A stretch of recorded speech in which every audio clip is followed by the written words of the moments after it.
let's take number one. Christianity birthed modern science. This is what most people don't realize. Science is basically, first of all, we have to understand science is an approach to how we understand the world. Okay?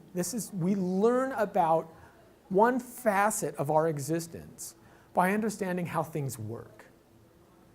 Now, in times past, the Greeks thought philosophy was all you really needed to find out how things worked. They wouldn't actually do the scientific method. The experimentation and hypothesis and stuff like that didn't exist with the Greeks. They just thought really hard about things, and they figured they could come to the ultimate answer for everything if they rationalized it, if they reasoned through the problem. They didn't necessarily have to do the experiment. The Greeks and the Romans were practical people, though. They invented ways to, the Roman aqueducts, plumbing, things like that. They've invented a lot of great things that helped advance their civilization. But it stopped at a certain point of time. They could go no further. And it wasn't until the medievals came along, the Christian medievals, who understood that God gave us the ability to think and the ability to explore his world, that opened the door to new avenues of investigation into God's world. You see, Christians believed that they served a God of order, that God wouldn't do things haphazardly, that the universe just wasn't the way it was because of nothing or because it just happened to be that way, but because a God of order would put things together in an orderly manner.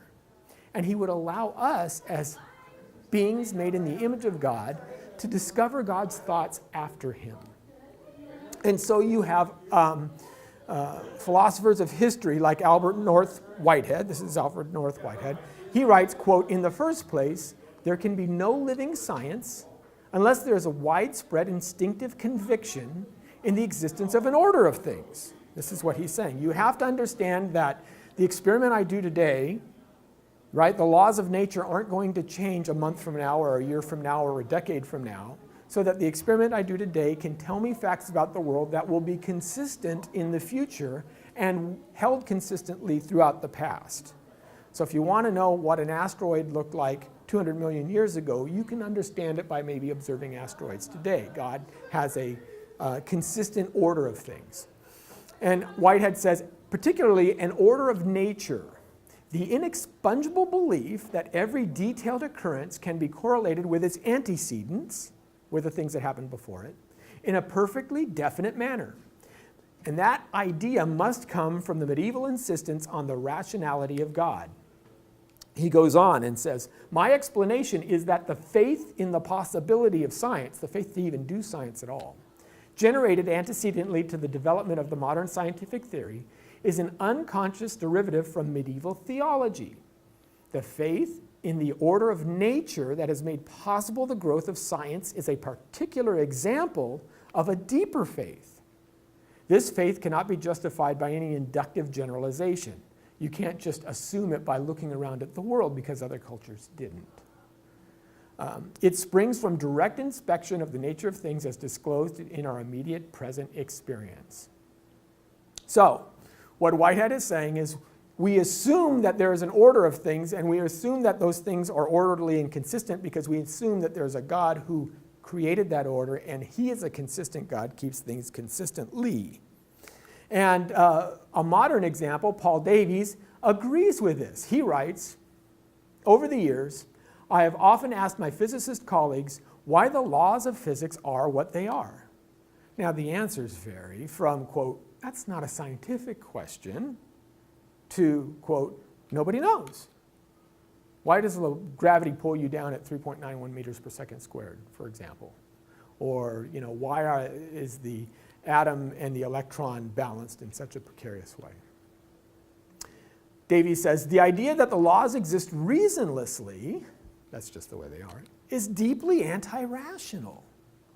After all, the very essence of a scientific explanation of some phenomenon is that the world is ordered logically." You see the assumption they're making here. The world is ordered logically, and there are reasons things are the way they are. If one traces these reasons all the way down to the bedrock of reality, the laws of physics, only to find that reason then deserts us, it makes a mockery of science. So what Davies is saying, we have to ask the why questions. The why questions aren't dumb questions, as Richard Dawkins claimed. There are questions as to why the universe is as it is, and what assumption. You can't do science to find that out. In other words, you can't do science to find out that the world is orderly, right? Because that's an assumption you have to take into your experiment.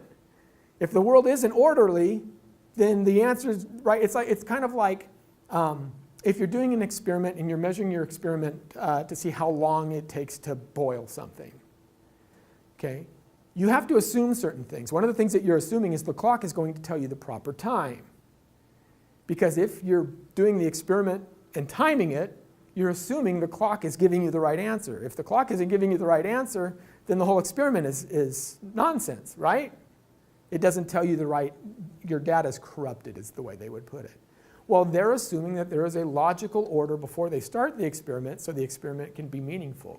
If there's not a logical order, if there's not an order of things, as Whitehead put it, then there's no way that the data would tell you the truth. It would be corrupted. Yes, a rational universe requires a rational God. So Christianity was the bulwark, was the thought process that taught us the universe of order requires a God of order. In order for us to maintain the idea that the universe is orderly, something has to establish it as that way. Otherwise, it goes into randomness. And the Bible tells us this. In 1 Corinthians 14, God is not a God of disorder, but of peace, but of unity, but of structure. And this is exactly where the medievals get their idea from. A discoverable universe requires rational agents, people who can discover the things there. And the Bible has taught us that as well. Genesis 1:28, at the very beginning, God's command to Adam was, be fruitful, multiply, fill the earth, and subdue it, having dominion over the fish of the sea, the birds of the heavens, and over every living thing that moves on the earth. This idea of subduing it and having dominion, it means explore its secrets. Keep and cultivate the garden, right? Find it out. Find out the wonders of creation that I have made for you, because in discovering that, you will see a reflection of the Creator. This is why we look at art, because we see a little bit of the Creator in his creation of art. Similarly with God, the Bible tells us it is the glory of God to hide a thing, and it is the glory of man to find that thing out. This was the philosophy that drove modern science and why modern science was birthed in the Christian West, through monasteries, through monks, through people of faith doing hard science. Kepler, Faraday, Newton, all these guys were believers. They were great scientists who we still learn about. They were believers. Oh, and by the way, so was Galileo. Thank you for watching this Come Reason video. I hope you enjoyed it. If you'd like to see more videos like these, consider subscribing to our Come Reason YouTube channel by clicking on the subscribe button. And you can follow us on social media. Lastly, if you'd like to help keep these kinds of videos free, consider providing a donation by clicking on the donation button beside me. Thank you.